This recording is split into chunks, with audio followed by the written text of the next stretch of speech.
This episode is brought to you by Absolute Nature CBD. For the finest and all-natural, all-organic CBD oil and CBD oil products, go to www.absolutenaturecbd.com, use the promo code GOONSQUAD, and save 20%. Compliments of the Sunshine Boys. All right, Merry Christmas, everybody. Happy New Year, Happy Holiday, Kwanzaa, Hanukkah, Ramadan, all that stuff. Because guess what? There's tough guys in every religion. We are very excited to be releasing this next episode, but before we get into that, let me just share with you guys a episode of Road Rage Christmas edition. Me and my family were, this is John Moses, by the way. Tyler Morrison is up in Canada with his family. The reason why this episode is late is because we were running around on Christmas Eve doing some last-minute Christmas shopping like the rad dads that we are, and which meant that we couldn't do the last-minute editing that we normally do in that window to release these things on a Tuesday. So anyway, but back to the story. So it is... what was it? Monday, I guess. Yeah, Monday, and we were going to see Rock Center, the tree at Rockefeller Center. Me and my family actually had just recorded an episode of Fight Stories with Mike Tyson's bodyguard, so that is coming up next week. It is intense. So my family came in from Jersey. They went off on their own, and got dinner and dessert, and then I met up with them after. And the plan was to go see the tree at Rock Center, which we did. So we're driving from Union Market, Union Square to Midtown, and we're going up Park, and it's starting to get wild up there as traffic does. And I'm making a left from Park onto 53rd, and at this point, it's like starting to thicken up right before my eyes. I've been sitting at this same corner, sort of next through two sets of lights, waiting for, to make this left so I can actually make a U and shoot down the street because 53rd is jacked up. The, Rockefeller Center is like 49th between 5th and 6th. So we're in proximity for those of you who don't know. It's getting bananas. Cops are, shutting down streets. So I'm waiting there to make this left. And, couple of cars like sort of sneak in and do that, that sneaky thing where they go right up against the bumper and don't let you in. So the last guy, clearly should have let me in. Clearly. It's Christmas, for Christ's sakes. So he doesn't. He gets right up against the bumper. I start blasting on the horn. He doesn't acknowledge, that I'm there at all. Doesn't look over. He just keeps looking straight ahead. So I roll down my window, stick my head out the driver's side window, hawk across my hood, and hit him in the windshield with just a big loogie. And when I do that, there's a black woman and her son right on the corner, and they're like, "Oh, Jesus." And I looked at them and said, "Merry Christmas." And they were like, "Oh, Merry Christmas." And we started laughing. So this guy pushes through the intersection and immediately gets T-boned. We explode into laughter. Me, my wife, there's one in the corner. She sticks her head in the window and starts screaming, "God don't like ugly." Oh, man, we were laughing. Tears of joy floweth from my eyes as I make the left around this guy who weaseled ahead of me, who's now, in a wreck trying to exchange information. I'm hanging out the window of my car. And I say, "It's your fault. You deserve this, buddy." Santa hat, reindeer antlers on the car, Rudolph the Red-Nosed Reindeer, red nose on the grill of this Honda CRV. So that was a holiday special from the boys over at Fight Stories. Great episode lined up for you guys. We've got an Australian, Bob Rigby. So for our Australian listeners, crack open a Foster's Lager, ring in the new year with style. Rigby is an old school. Tyler knows Rigby because he's the father of some of the boys that he grew up with, and those guys That sons of bitches. But the deal with Rigby is he used to be a boxer. Now, any boxer or anybody with any trained anything, wrestler, Chuck Norris karate 40 years ago had such an advantage over anybody, or at least most people, because nobody knew how to do shit, Now, every fucking dinky out of college has 6 months of MMA, hoping to run into the guy who said something to offend him back in the 9th grade. But back then, you were a lethal weapon. So this is a great episode. Also, he's Australian. You can just listen to guys with accents, right? People love accents. You think we would know who Jim Jeffries is if this guy had a normal mouth? No. He'd be running around in obscurity like me. All right. Lastly, the winner of the 3-pack of the CBD Fight Stories Christmas giveaway is none other than my good buddy, comedian Chris Clark. The fix is in, boys.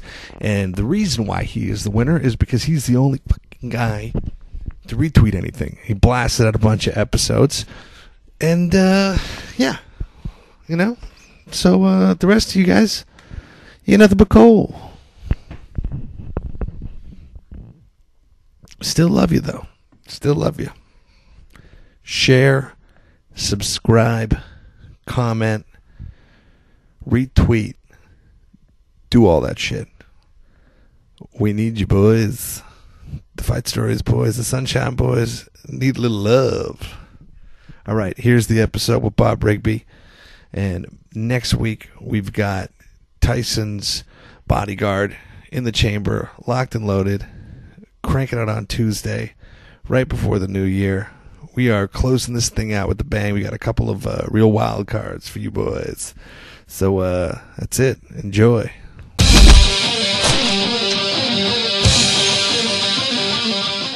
Hey everyone, you're listening to another episode of Fight Stories. This is Tyler Morrison. I'm sitting here in Nobleton, Ontario with one of my favorite people. I can't believe that we actually were able to pull this together. I'm sitting here with Mr. Bob Rigby. He's a good friend of the family, and I'm very good friends with his two sons, and we've known each other for a long time. Bob, thanks so much for being part of this. It's great to have you here. My pleasure, Tyler. My pleasure, my God. And Bob came all the way down from, where are you located now? I live north of Massey, Ontario right now. Massey, Ontario. So you're deep in the bush. You're deep up in the woods. I'm living my life, man. This is great. So we got Grizzly Adams just coming in. Yeah, more or less. We found Bigfoot. I was telling Bob's son, Clint, who actually he's been on the podcast before on one of our Patreon-only episodes, and but Clint was telling me some funny stories about you, and I knew that I had to have you on because we've hung out and we've had some beers. You used to coach me in hockey. There you go. And you always told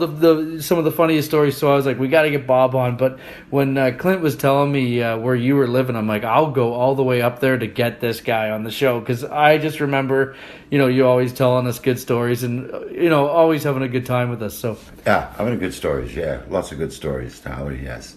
And you want to talk about fights, I guess, eh? That's the main. Let's start from the beginning then, eh? Let's start about from where I grew up. Okay. I come from a small town called Darwin, Lancashire, northern England. Okay. And that's most of my fondest memories of fighting, anyway, come from, because I think when I was going to school, I went to a convent school, and I guess convent school kids, Roman Catholics, a lot of Protestant schools around there back in the day, and I guess it was always fist fights every night after school to see who's like best fighter in the area. Yep. So I knew then I was destined to get into the fighting game, I guess. Then Dad packed us all up and took us to Australia on the 10 quid, $20 gig. Took us all to Australia in the middle of nowhere. And this back in 1964. And we lived in an area called Villawood. And that's where I started getting into the fight game. Actually, I got into soccer, actually. I was playing soccer, and the skip said to me, "You don't take any shit from anybody, do you, Bob?" I said, "No, not really." He said, "Have you ever put the gloves on?" I said, "No, I've never put gloves on, ever." He said, "Why don't you come out Friday night and put some gloves on?" Yeah, I was just turned 16, I guess, and put the gloves on. And I was finished up. I was fighting, and I wanted to be But the boxing game was so, back in those days, was like, if you didn't have a sponsor, you were finished. So you're fighting with gloves on at what age, sorry? Like 15, 16. 15, 16, but before that, you're fighting on the street. Street fighting. And who's the first fight that you remember, like vividly? Oh, like vividly. This big farm guy, he was massive. And he went to St. Cuthbert's School, Protestant school. And this guy had been telling everybody he wanted to fight me for years and years. And we finally met. And I can remember there must have been 10 teachers around this fight. Like, the teachers are watching. the teachers are right there. There's just a big build-up. This is outside St. Edward's Catholic School in the middle. And by the way, I want to tell you about the school. This is the only school I knew that had walls around it and iron gates, but there was glass concreted into the walls so you couldn't play truancy or get out of there, right? So you picture the scene. Yeah, it's like a prison for kids. We're having a big scrap in the schoolyard. And there's all these teachers all around. Nobody wants to get involved in the breakup, right? That always feels good, eh? When you're against a big guy. But yeah, but I won, you see. And now, because I was just a scrawny, skinny kid, but I knocked this giant down, right? Yeah. And I can remember his face. But after that, I became the cock of the school. That's exactly what they called me. Don't ever go near this guy. I think I hit him with a lucky shot, I'll be honest with you. He went down like a bag of shit. But anyway, that's the story. That's the story on that fight game. And every time I went to a new school, because my dad was in textiles, we moved around like gypsies. And every time I went to a new school, you know there's going to be a fight. Mm-hmm. Always going to be. Somebody wants to pick on you, right? So you get tougher and tougher and tougher, I guess, as you get older. So that's the story until I got into the fight game in Australia. And the fight game led into meeting I met a lot of famous people in the boxing game in Australia. Johnny Famechon comes to mind. He became, I believe, world champion middleweight in 1967. I fought in a fight in Narada, in a fight on an exhibition game fight that I fought that night. He was star billing. So I had some close encounters with famous boxers. Mm-hmm. And I did when I came back to the UK and joined Jimmy Nelson Sports Club, and actually started under Jimmy Brittner, his father Dave Brittner, and Pat McCarroll, who was a champion boxer from Scotland. He became my seconds, and they taught me everything I knew about the fight game. The only difference is what they didn't tell me is how hard it was to make money in the fight game. But I was working, and I used to work 6 to 2, 2 to 10, depending what shift on, but I'd fight every weekend. I'd fight anybody, anytime, any place, for any amount of money. Didn't matter. And I'm talking, when I say any amount of money, anywhere from £5, that's $10, to £20, which is $40. That's a fight night. But I had to pay my own transportation to get there, so it was pretty cool. That's awesome. Yeah. So you start out in Australia and you're working your way up, and then so what makes you move back to England? I got married. Yep. And then the marriage didn't work out. Okay. She went back to Australia. And my son went back with her to Australia, so it left me, and that's when I joined Jimmy Nelson Sports Club. Okay. And in that same 2 months, I met a champion boxer who joined the club. His name was Jimmy Brittner, and we became loyal friends, and still are to this day. And Jimmy's still alive. And we became, in our area, like the legends of building up the boxing club in Burnley, Nelson, or even as far as Manchester. And we got back in the fight game there in the era of John Conti, Joe Bugner, big fighters. You meet them all, and you always want to be Muhammad Ali at the peak of his game. Everybody, I can name you fighter after fighter after fighter that I came across that you want to be. But the only thing is you've got to have a sponsor, a good sponsor, and you're in the fight game. And I could never find that sponsorship. Mm-hmm. Yeah. It's a whole other side. It's a whole other animal in the business, and it is a dirty business at times. Like it can be that. It can be, and I'm not going to mention any names for obvious reasons because I still run a lot of the boxing game to this day. But I've been asked to fix fights. When you were fighting? When I was fighting. People were asking you to take dives. Yeah. It's anybody who's been in the fight game on the low end at the totem pole. Yep. They know that, and yeah, I've been asked, would you go down in this fight, and I never would. And I became unpopular with the promoters out of Manchester, and I became so unpopular that it was hard for me to get fights. Interesting. Yeah. So I kind of, that part of it I didn't like. Yeah. But, you know. Well, it drain on you because you train so hard, and then it's like, what's it for, right? You're in it for the competitiveness and the glory, and, you know, like, you want to test yourself, right? Absolutely. And that's what it's all about, is the test, and can you beat this guy? And then when, you know, there's outside entities getting involved and dictating the course of that, I think it would be disheartening, you know? How do you put so much time into a camp and then, you know, for a big fight? Well, exactly. You know, the discipline factor of who you are and what you are, and if you've got a good paid fight, and I had a couple of good paid fights in Manchester, Bellevue, and I can remember training for these fights with Pat and Dave Brittner, and they'd put you through drills like, man, like, forget about just exhibition fights and warm-up fights leading up. I'm talking about the physical track and field training and weights and running backwards and putting weights on your feet, and the agility and the skipping and going places at night after 10 o'clock at night to fight people you don't even know, just to prepare yourself for these upcoming fights. So yeah. And so outside of the ring, are you running into scrapes all the time just because of the era? Like, it was a pretty tough era to come up in where people were a little bit more... I had a lot of respect in the town that I grew up in. In fact, you know, when you see you know, it's kind of nice to see a picture in a bus shelter fight night, and you stood next to somebody and going, "Hey, Mom, that's him." That's him. So that kind of glamour, but I had a lot of respect. Small town, growing up small town, and then it spreads. And all these areas, when I tell you about boxing clubs, these are all tough lads. Yeah. I'm talking Irish lads, Scottish lads, Northern England boys who are willing to scrap. And fighting in Liverpool, they're lined up like soldiers. Fighting in Manchester, they're lined up like soldiers. These guys all want to get in the fight game. And, you know, it doesn't matter. But there's a discipline and a respect factor in the fight game. Every one of these guys, the toughest guy in their neighborhood, and they're all coming in to be the biggest on the block in on the big scene. So, well, everybody wants to crack the nut and get into and as I said, the boxing game is now coming into, you know, like, I can go back to boxing, seeing some of the best fighting fought for peanuts, until promoters like Cassius Clay, Muhammad Ali actually come into the game and started, and Oscar De La Hoya, and lots of promoters and fighters that actually made the game exciting. And once the excitement started, boxing and its popularity became bigger and bigger and bigger and bigger. Yeah. And it's unfortunate that it was coming to the tail end of my prime when all this all started. It started becoming, you know, pay-per-view, all that stuff starts coming in, and that's on the tail end. Yeah, well, even in Canada, many years ago, we don't even have it anymore, and it's a shame, really, because we used to have fight night every Friday night, Channel 79, right here in Canada. So fun, and great fighters, a lot of good local lads, all doing well. Knew a lot of lads in town.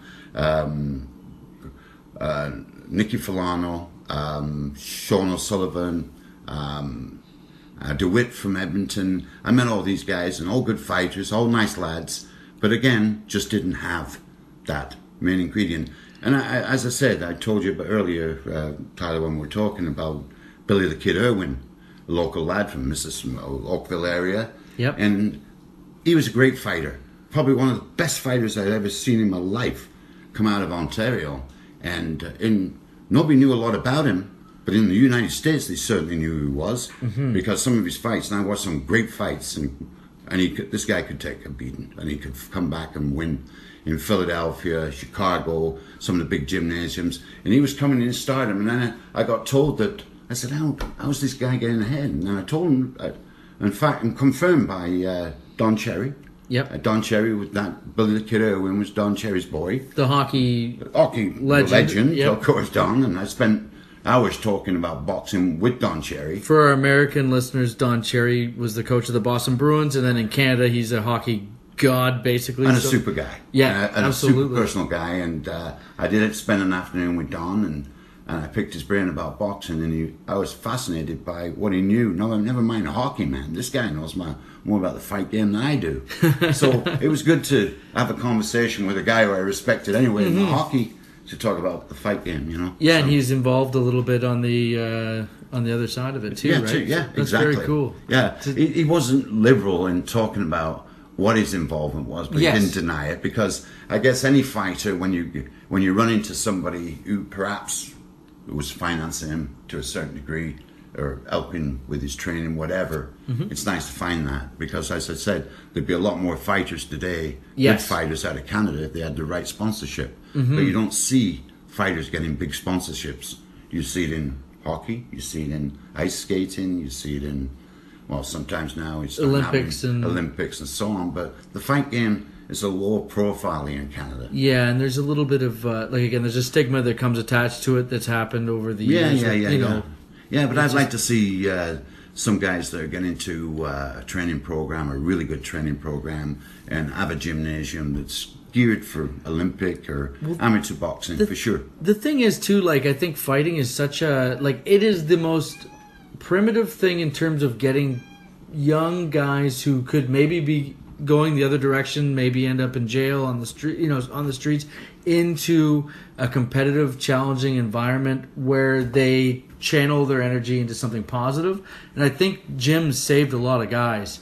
And absolutely. I don't think they get the credit in this country or anywhere really for what they have done for youth and the youth programs that do come from that. And I think you're absolutely right.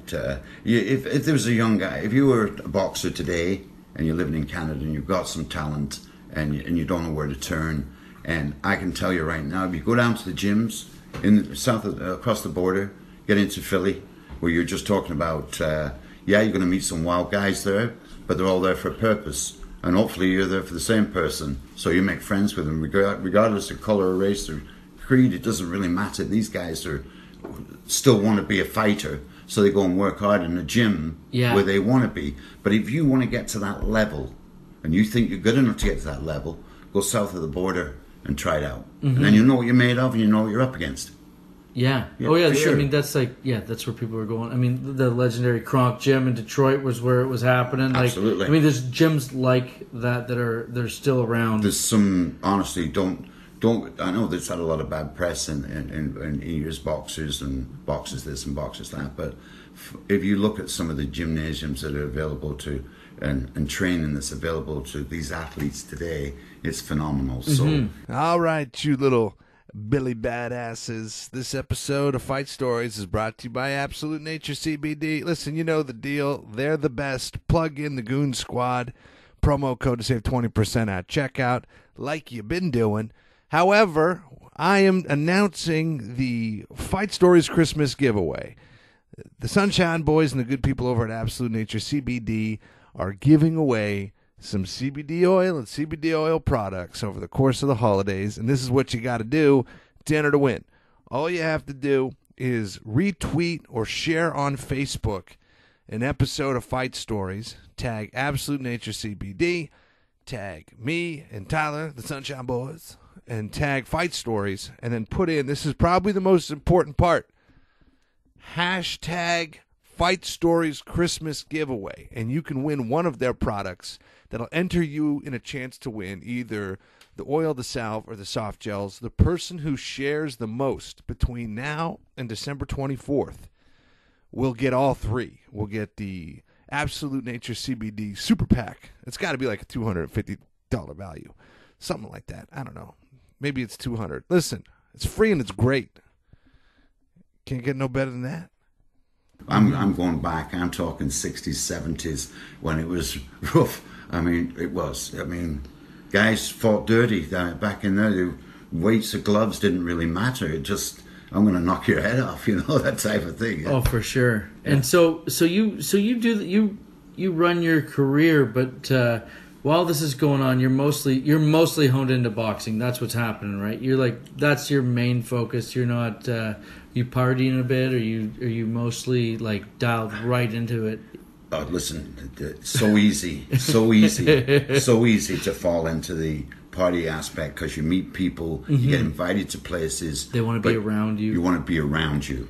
But the thing is, you've got to keep, for the bet, honestly, I think I can, because Jimmy was a big influence on me, because he reached the ranks of champion, and I was hanging with a champion, so he kind of taught me the ropes. You've got to be a gentleman in every aspect and where you go. So yeah, I'm going to drink. I think Dave Britton and my trainer Pat, if I ever drank more than 2 beers, they were on me. Yeah. So you're pretty harnessed Absolutely. in that when you're in that. Well, it's like anything. that You thing. know, you hear the word form. It's like when you reach your the fitness level that you can go no further, where you can go 10 rounds, 3-minute rounds, and you're fighting a good fighter and bounce around and still not, not searching for a second wind. You reach your peak of your form. And when you reach that form, you can maintain that form for 3 months, perhaps, if you're lucky. But you got to work at it. So you try and get as many fights in as when you're at your peak, Exactly. as when you fall coming down. And you do reach that peak. Because the training aspect, of course, you're going to reach better peak in summertime than you are in wintertime, because it's all gym training, right? Yes. Where in the summertime, we used to spar outside. We used to have Jimmy Nelson's used to have an outdoor ring, and we used to just fight in outdoors. And anybody could come on a Saturday morning and watch. So Oh, that's cool. yeah. So when you're boxing, what's the most memorable fight that you had? The most memorable fight that I ever had, truthfully, I was boxing. I was at my peak in my prime, and I was going down. There's 2 stories. This one I'm going to share with you first because it stands in my mind. I can't forget it. I used to work in textiles. That's my job. I worked as a weaver, and I worked on shift work, and I met a lot of great people when I worked there. And there was one guy, he's a little bit slow, and he was a real nice kid, and used to make my tea for me at my break, and he loved me as a boxer, and he was an idol, really. Anyway, I went down to a fairground one night. I'd just come out of the pub. I had a couple of pints with my buddies going through the fairground, and they had these rings where you get up and fight, and if you knock this guy out, you win a few bucks. So this young kid who was working at my place, with T-Boy we called him, he got in the ring, and this guy just literally beat the shit out of him. Really hurt him bad, right? Oh, fuck. So I said, no, that's not going to happen. I said, I'll fight you. And the guy stood up there. I think if I ever recall him, he had one eye missing, 3 teeth, one ear missing. He just looked like a Typical Carney. Carney roundy man that had fought everybody in the world, and he looks like he's going to take a... Anyway, I got into the ring, and I just played around, and he'd swing, and he couldn't hit me. And I just remember, I just kept hitting him, and and there's a massive crowd around just screaming and cheering, and I just beat this guy to pulp, this old Carney, and I just watched him go down, and I went, how does it feel? Give me my money. And the manager stood there. I can see him now with his top hat on going, here, please leave. So that. And then I got a gig. I call it a gig. It was a gig. It was a last-minute fight in Morecambe Winter Gardens. That's a good hour-and-a-half train ride for me after work. And I had to fight this guy who I knew. So I wasn't worried about it. Like, it wasn't something I had to prep for because I'd beaten this guy before. Yeah. It was just a show fight. I'm going on the train after work, and I'm gonna meet this guy. I'm going to probably have a beer with him after, but it was part of the fight game, and I got called, and so I went. But when I got there, he was a no-show. So you had this guy from Kenya, this black guy, who had badges and championships and belts, and they're all going over on the stage, and they go, Bob, you're fighting him tonight. And I go, how much for? Well, they're going to empty the purse up, Bob. They're going to put the purse up. I said, well, I hope so. And then this guy's going to beat the shit out of me. All I remember, he had a blue silk with white trim gown on. He had his sponsorship on the back, and he had these blue boots, blue silk shorts. He's earning some shit. And I'm here in a pair of black leather boots, no socks, just like Mike Tyson, no socks. And I got my black shorts, and I've got no robe. I'm just your regular guy from the gym coming for a fight. So they do the announcements for this guy, right? And it's champion of this and champion of that. And in this corner, from Preston Lancashire, Bob Rigby. You're like the fucking jobber in wrestling that's waiting in the ring when they come down to fight. Excuse me, I'm not from Preston Lancashire. You got it all wrong. I'm from Jimmy Nelson's. Doesn't matter. You know, that kind of shit. Anyway, ding ding, the ring comes out, and this guy's he's got moves like I'm telling you, he's all over the place. I'm going, come on. I hit him once and knocked him out cold. Knocked him out cold. I caught him coming round, dancing behind me. I turned around and caught him right on the side of the jaw, and he went down like a bag of shit. Oh, and great. He never even moved. I thought I killed him. Anyway, the lights went out, the lights dimmed, And it was a TV fight, by the way. Shit. It was a TV fight, and he's down, this champion, and I'm going, what the fuck? Should get up. Like, I don't know why he's down, because I've hit people before, but they usually get up. But he's not moving anyway. They give him the smelling salts, and anyway, they have the doctor in the ring. He's on Queer All the Street. good shit. They're throwing a towel around me, and I'm out of there, right? So I'm gone. I'm going, well, how much am I getting? How much am I getting? It'll all come later, Bob. It'll all come later. It'll all come later. Right now, they're all embarrassed. You shouldn't have won this fight. Well, I get that, but I hit him, and he went down. I thought he'd get back up. That kind of thing, right? So anyway, they come down to the room, and anyway, they give me an envelope, and I remember opening it. And there was 2 5-pound notes in there. That's $20, folks. I'm converting it to as close as I can get to the Canadian dollar today, and I go, I went through all that, finding out, what did he get? £1,000. Oh, fuck. He got £1,000, and I get 10. Seems something wrong with the math here, but that was the fight game. Yeah, yeah. And I told you, as I told you earlier, I'd jump on a train, a bus, and fight anybody, anytime. Mm-hmm. You know, in my Journeyman. Yeah. So that was it. And, you know, big fights, little fights. It all adds up. How awesome would it be to get that footage from back then? Like, to know that, like, someone goodness. had it in their archives. Like, it's just... Listen, the Fairground fights, I got to get back to that. We had a Jimmy Nelson Sports Club tribute day, and I got to tell you this. These guys, this family of tarmackers, had beat the living crap out of my cousin and put him in hospital. And they happened to show up drunk at this Fairground fight, and I'm the monkey in the middle. And they want to fight me. Not in the ring, right? Like outside? Like in a ring. Oh, in the outside ring. Okay. We're getting all the kids. We're promoting boxing for little kids. Oh, okay. We're promoting the gym. Yeah. So we're all out there, fight anybody 3 rounds. And then the real fight shows up. And then the real fight shows up. And they go, that's the boys that put my cousin in hospital. Oh, let's start with you first. And I beat the shit out of all 3 of them. Payback's a bitch, That's great. Yeah.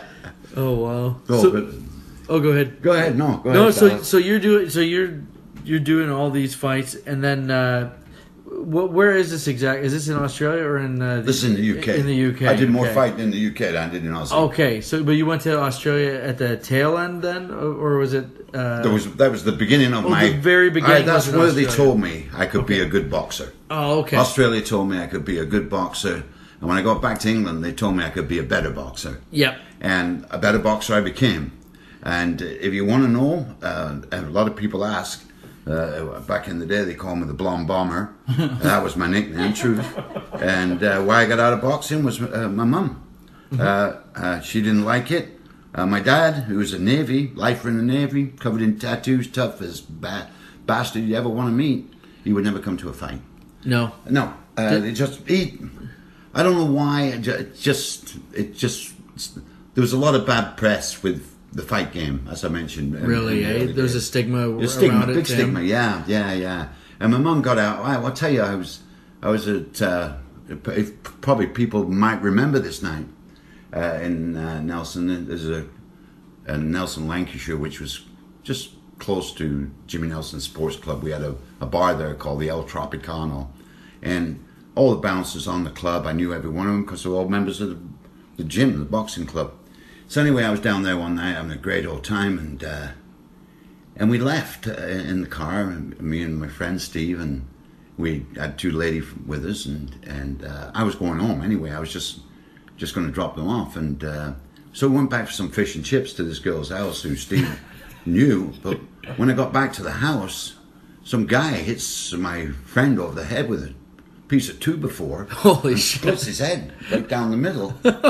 And there's blood all over the street, and I'm out there holding 4 fish and chips to go.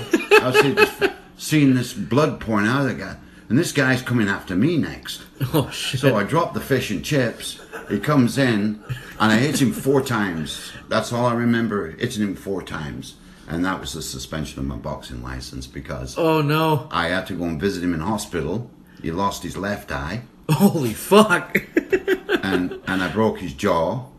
And I also broke 2 ribs. Oh, I only hit him 4 times, but that's because I was mad because he hit my friend with a 2x4, and it was all messy. And the police who arrested me, the 2 police that came and got me, were 2 guys I'd fought at the police boys club not freaking 2 weeks before.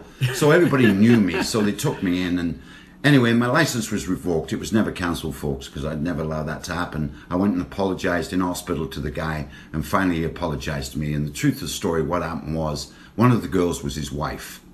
And she took the rings off and gone out with my friend's girlfriend, not telling me that she was even married. The husband was waiting for her when we went back for the fish and chips to have him at her place, and he was waiting, and he lost it on my buddy. Then he wanted to take it out on me, but nothing ever happened. It was nothing out of the ordinary. It was just a bad night. Yeah. So, and you lost the fish and chips. What a fucking waste. well, losing the fish and chips is probably why I hit him twice more.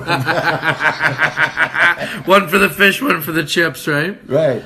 Oh, that's so funny. Yeah, I mean, it's crazy. Like, when you are training like that and you're locked in, you're dialed into that routine, and then an average Joe tries to take a swing at you, it's going to be a whole other scenario, right? And that's why a lot of guys, and we're trained, obviously, discipline. I talked about it earlier. We don't do that kind of thing, and it was just a time in the moment, and it happened. But normally that would never happen. I'd rather let somebody hit me while I walk away. But well, I mean, a 2x4 to your buddy's head too. That escalates it very quickly. Yeah. Like, it becomes a situation of it now was you're real protecting. messy. It was absolutely. You're protecting someone's life. You're protecting your own safety, right? So that's exactly right. And the fish and chips. Don't forget the fish and chips. Very crucial. They were getting cold, especially in the UK, right? Yeah, they're getting cold. Very serious commodity. Oh man, so you're over there. When you come over to Canada, what prompts your move to Canada? What brought you here? Well, a lady, of course. I met a lady, Clint's mum actually. And, yes. And Dekel was over there and invited me back to come over to Canada for a visit. So I came here, and there's a story in itself, right? So his mum, my ex-wife, finds me a flight for £40. That's $80 to come to Canada. I'm over the moon because this is really cheap. As you can know. This was 1971. So I fly in, I land in New York, Niagara Falls, New York, on this cattle plane, which had 2 seats on it and 8 cows. I land, I get off the plane, and I'm arrested on the tarmac and thrown into a padded cell. Oh, fuck. And I knew this was home right away. And the American said to me, "Where are you going?" I said, "I'm going to Canada." And the guy said, "It's across there. You see that big escarpment there? That's Niagara Falls. Canada's on the other side. You're in the United States and you don't have a visa. Oh, can we not work around that?" He said, "No." I said, "We're going to put you on a bus to the Canadian border, and they're going to arrest you as soon as you get there." I said, "Okay." So I did. I got arrested at the Canadian border, and they said, "What are you doing here?" I said, "Well, I've come to visit a friend, but I got a one-way ticket. You don't have a return ticket?" "No, I don't. I came on that cattle plane." Anyway, long story short was, they stamped every page of my passport, "Cannot accept employment," and I came to Canada for a visit. And honestly, I fell in love with the country back in a great place, and I wanted to stay. But anyway, that's how I got settled in Canada. My welcome to Canada was getting arrested. And then I got really interested in the fight game here. And, there's Lansdowne Boxing Club, there's the Cabbagetown Boxing Club, and the Golden Triangle Club. And a little plug for the Darien brothers, who used to run the Golden Triangle Club. Nice boys. And they're some good fighters. Went and visited and saw the good fighters. And I got involved in Fight Night Canada. I used to tape up a few of the lad, tape them up before the fights and that. Yep. But there was nothing there, honestly, at that time. And I'm not bragging at my level. There's nothing that you could go. I'm not going to mention any names, but I fought a couple of guys from the gym, and who were gym champions. Yes. And I could beat them both. So, having said that, they were nice boys and good fighters.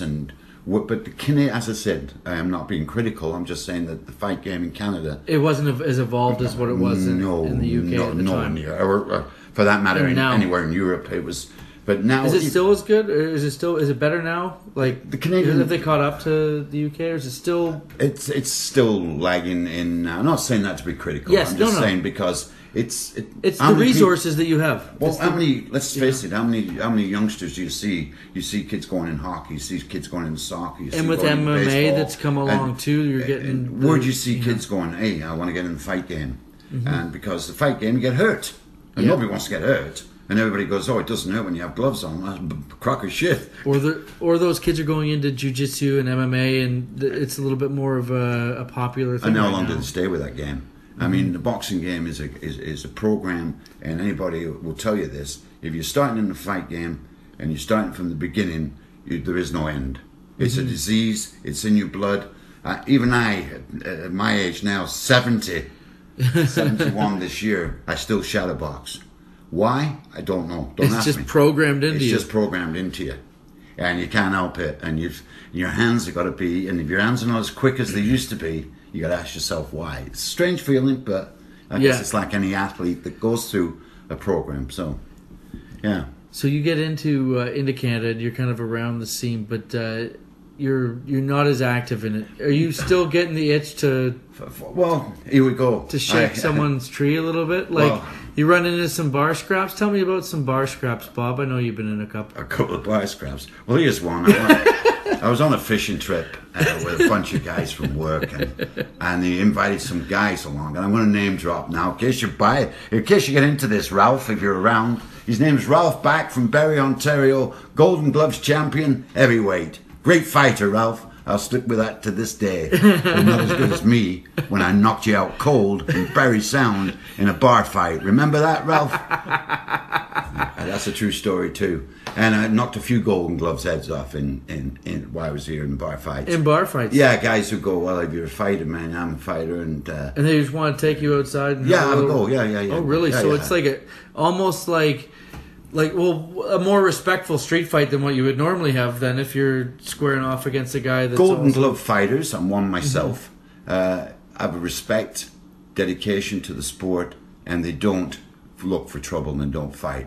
These Golden Glove fighters that I had, the only problem was they couldn't hold a drink and they wanted to fight.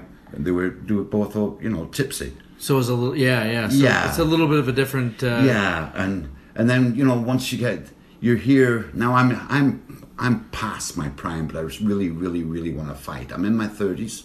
You still, you have that edge still, and I still want to fight. Yeah. You're still conditioned to go. Yeah. Until I realized and getting married when I was 25, 26, and those years where boxing was in my blood. I really, really wanted to fight somebody and prove to myself. And I thought this Canada would be a great place to actually showboat.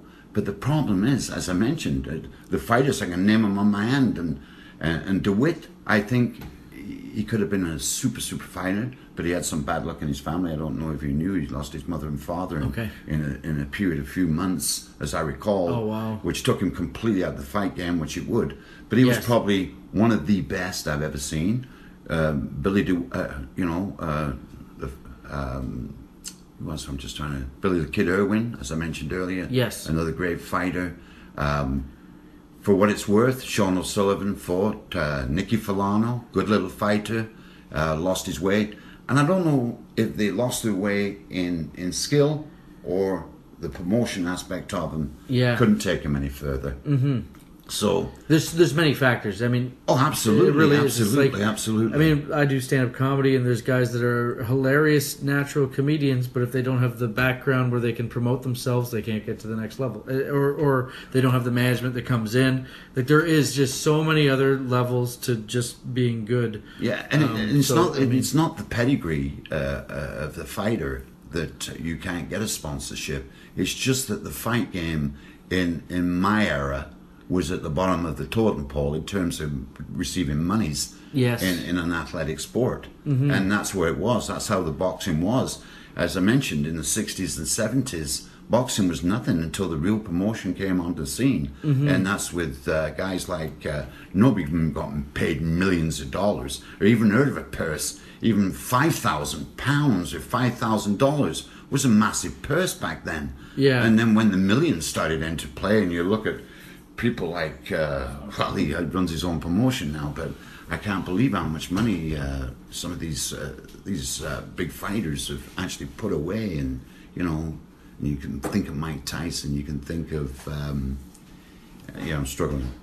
Oh yeah, so that's I'm okay. just trying to think of Like the big name fighters, like you're talking, like I mean Lennox Lewis, all those type of. Well, Lennox Lewis, he's a Kitchener boy out of Kitchener, Ontario. Yes. His big brother was Dave Westwell, who's my cousin. Okay. And Lennox Lewis. Who would ever predict the pedigree of that boy? Nice, quiet boy out of Kitchener.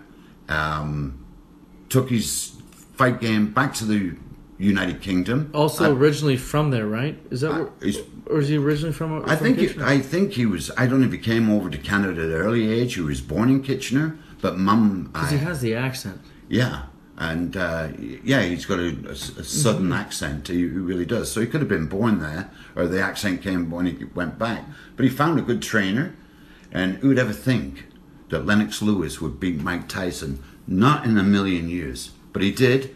But he stuck with the fight game. He was probably the most disciplined fighter that put his fight game to winning. Yeah. And that was his Irish trainer. I can't recall his name right now, but that man was a good trainer. But Lennox Lewis, going back to Lennox Lewis, I only watched one fight of his. He got knocked out in first 30 seconds. He got knocked out cold of the fight. When he was young. When he was young, yeah. And I remember that fight to this day, and I went, oh, jeez, I can't wish this guy much luck if he's going to get knocked out with a nobody. Yeah. Just trying to think of the guy's name.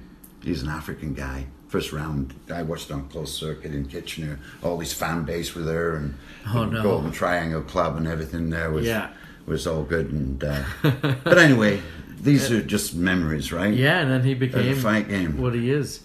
Bar fights. Tell me some bar fights, Bobby. I know you have a few under your belt. Yeah, I was in. You'll have to tell me the name of this place because I haven't been around for a while down south, but it's right across from the airport there on Carlingview Road. It's on the left-hand side. I can see it now. On Carlingview? Yeah. Oh, Clint might remember. It's Arizona's. Yeah. Attaboy, you there got you her. go. I got it. I got it. I haven't been in Arizona's. I don't even know if it's still there. I haven't been around here for 20-odd years. It was a few years ago. Yeah, anyway. I was waiting for my cousin's wife. Sat at the bar with one drink. And I remember there was a Scottishman to my right and an Englishman to my left. I don't know if they got talking and then they started arguing and they got talking. And then the Scotsman, I guess his son, arrived and they started taking the piss out of my accent. And then it became, and next thing I'm a Saxon and some things going on. I'm going, listen lads, I don't want to talk to you anymore. And next minute I remember first swing came across. I knocked Dad out first, and then the son, I knocked him out second, and I knocked the English guy out for just good luck. He was just there. He was just in the way. I dropped all three of them. Next minute, the bouncers were on me, and the cops were there, and they had me out handcuffed in a snowbank, shoes and socks off. Oh, fuck. But once they got to know who I was, and listen. And I remember the bartender coming out going, listen, this is exactly what happened. He never did anything. These guys were just pissed and crazy. And just going at you. Just going at it. But having said that, I think I've had a bar fight from here to Cochrane. I had a good fight in Cochrane. In Cochrane? In Cochrane. There's a good Ontario. Fight. Ontario. Man. Okay. That place is it's a bloodbath. Yeah. That bar in Cochrane, I think it's called the Station Hotel. If you ever want to go and watch a good scrap, get your ass up to Cochrane. Oh yeah, like the Double Deuce and Roadhouse. It's a blood house. It's a blood house. I mean, I got a room upstairs, and they were still fighting after I went to bed. Yeah, I had a good scrap in the Miners Tavern in Cobalt, Ontario. Many fans from Cobalt won that one too. But the whole bar turned on me, so I had to go home. So what happened in Cochrane? Oh, Cochrane, it's the same old thing, guys. And somebody hit me over the head with a wine bottle for nothing. So it doesn't take much to wake you up, eh? Yeah, so you just turn around and I just started wailing. Delivering the business. Yeah. You want to get out alive. But I'd never seen it. I think the further north you get, it's I think bleat of oxygen or something. But And you go up to Cobalt then, so you're in Cobalt, and what happens there? So well, I'm doing karaoke at the Miners Tavern, eh? Yeah. And I can't sing with a shit, right? so I got up there and you're getting on people's I nerves. translated the words from Puff the Magic Dragon to Puff the Tragic Faggot, which I'm a big hit, and I win $300 on the night. Of course, in Cobalt you would. Cobalt, I won the whole thing, man. I couldn't believe it. People were still. I have more beers on my table than you can shake a stick at. But you always have to have some big bastard who doesn't like you. Yeah. And this guy was a mammoth of a man. You're having too much fun. He had a lumberjack jacket on. He had hands on him. Man, this guy was a gorilla. And everyone called him Puff the Magic Dragon. And tragic faggot. But anyway, he come up. I go, sorry, I can't hear you. Next minute, he hit me. Oh, shit. And knocked me down. And I got up and I went, nah, I can't go for this, buddy. I'm not in the mood. I've had too much to drink. But he'd come at me, and I remember it. He had a few to drink. And I just remember coming over the top, and I went straight underneath him and got him right in the hooly-goolies, man. I was like, my fist was right there as hard. And I never seen a grown man scream and go down so fast in my life. But yes. I used to have my groupie fans, but honestly, I do not ever look for fights. Of course. And I think anybody who knows me, you're always out having a good time, man. I'm gentle I've as never a lamb. I've never seen you looking for trouble. You're always having a good time. Even when I coached, I got involved in coaching hockey, and I still coach soccer to this day. And I wish I could coach a gymnasium with young up and coming fighters. But I've always worked with children. I'm a gentle person, and that's one of my characters. I think that makes me a good person is that I love working with children. And when I was involved in Nobleton Minor hockey, I mean, what guy can be a freaking coach and doesn't even skate? You must know something. but generally speaking, I did have my Ontario certification. It's a leadership quality, though, and getting the best out of young people, right? You have a mentorship ability that other people don't necessarily have, and you can have all the skills in the world, but can you relate to a kid on a level where they're going to listen to you? You know what I mean? And you have that. So I think why I win with children to this day is because I can tell them hard luck stories, my own hard luck stories, and you don't have to give up because you failed or you didn't fail.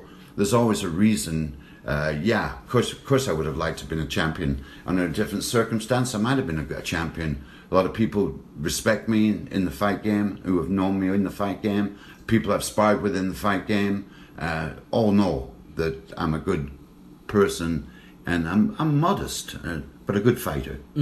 I'd put myself down as a good fighter. But relating back to children, you're exactly right, Tyler. In kids, there's a quality there. And if you can do something with them, and I think some of these gymnasiums that you touched on earlier in the States, where these kids have gone off the street and have been drugs and into this, the rehabilitation factor is that if you can share stories with these kids, the hardships that you've been through, so you're not just some pussycat who comes along and that's right. dictates from a Bible what these kids should be doing. They won't respect it. They won't respect shit.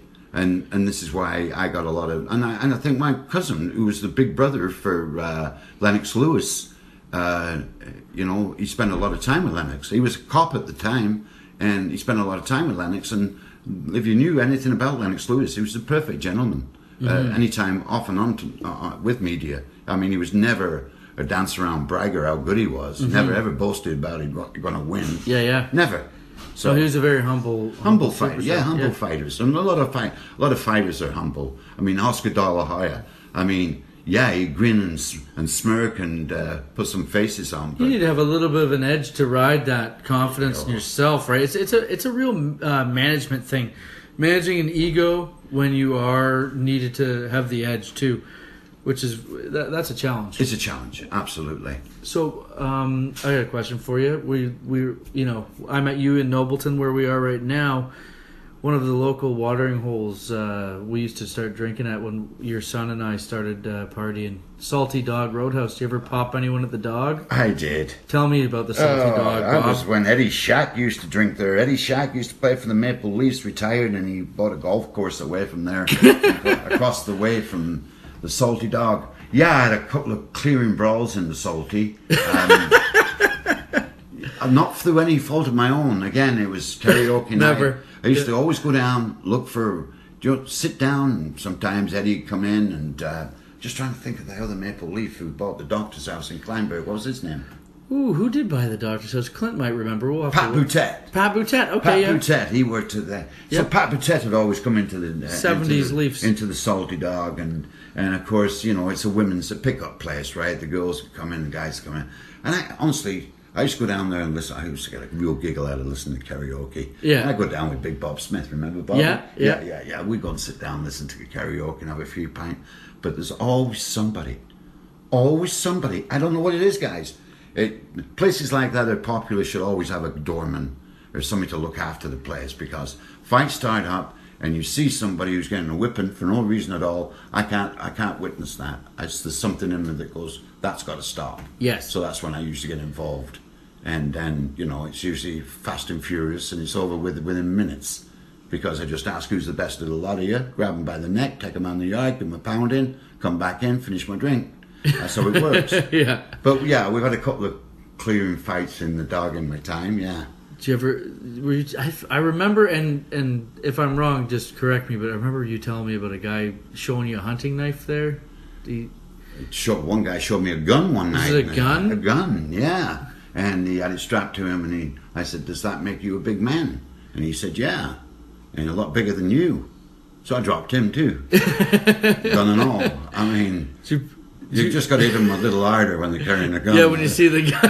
A knife, you give them a good shot. Yeah. If they're carrying a gun, you got to be fast and harder. Is this now? You can tell me if this is folklore or not. Did you put a guy's head through the popcorn machine at the dog? I did. Can you tell me the story?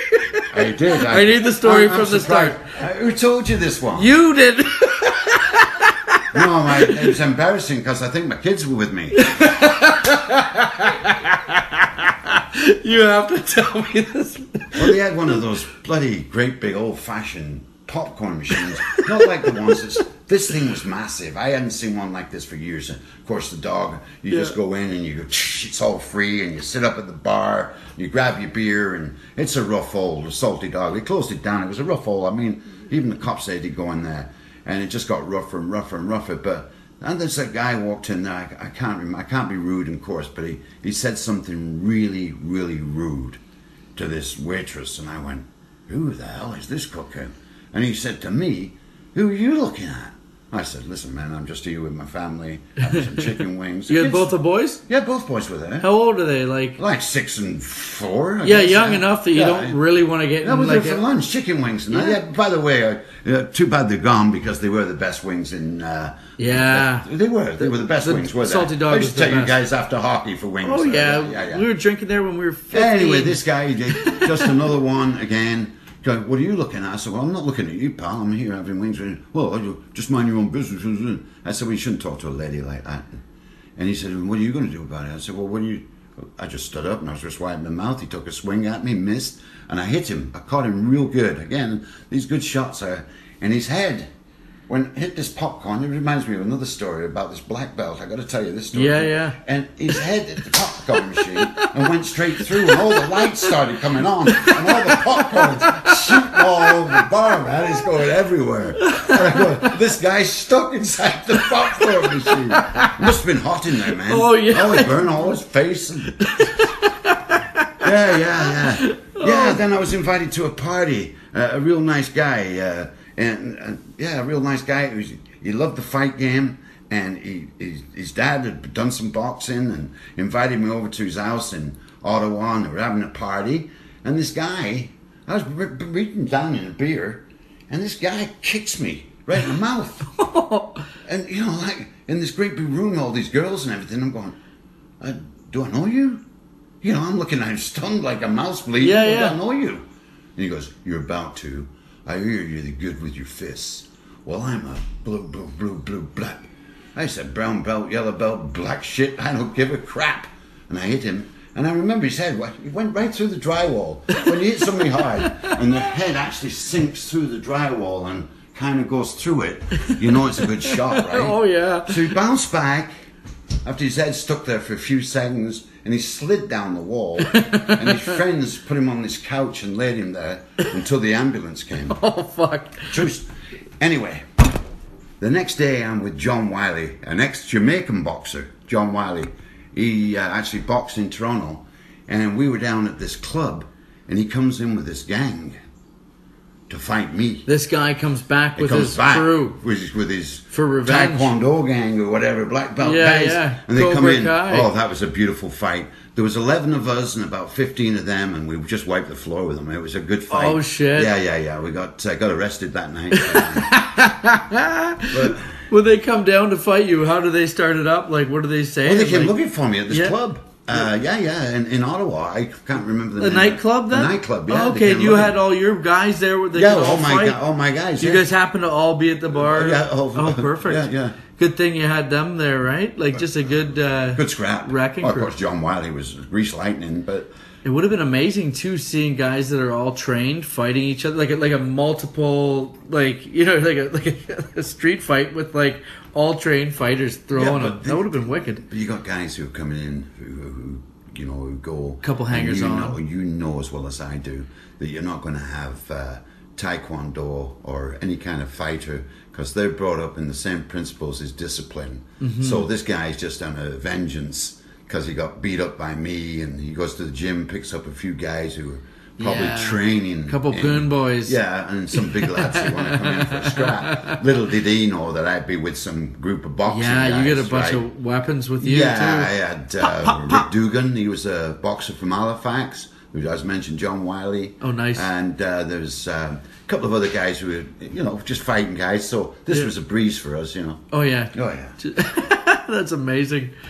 Well, that's so funny. And I don't know, man. Like this has been a great episode, Bob. Well, I have one thing to say, and I'm Yes. going to put it in because every fighter likes to finish on a positive note. Absolutely. I never, ever got knocked out. There you go. In amateur fighting and in professional fighting, I never got knocked out. And that is a great, great feeling if you're a boxer.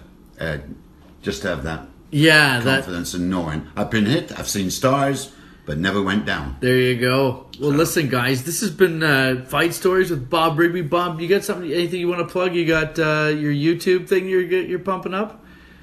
Oh, my... your fishing show? Oh, my fishing show. You got to check out this fishing show. I got to tell you this, guys, because I have visitors come and visit me. I live so far north, and I have favorite lakes that I go fishing, and now people are starting to come up and visit me. I take them out fishing. So I've created my own Walleye Bob show.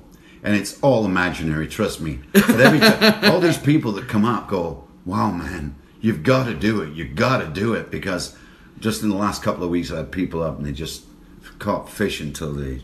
They're catching fish. And again, it's where I live, knowing the people, knowing the trappers, knowing the guides.